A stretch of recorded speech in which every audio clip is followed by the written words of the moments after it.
Alam nyo, kapag baguhan ka pa lang na vlogger, ang unang bashers mo dyan, mga pamilya mo, kamag-anak mo, at mga kapitbahay mo. Hindi mo sila makikita na magla-like sa video mo kasi nahihiya sila sa ginagawa mo.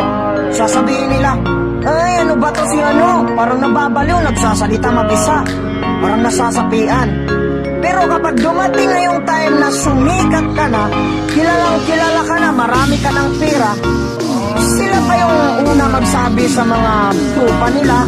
Kahit hindi naman tinatanong, sasabihin nila na, yan si ano, kamag-anak ko yan, kapitbahay ko yan.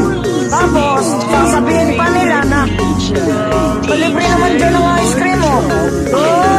Los, tamak-tamakan tayo noon mo.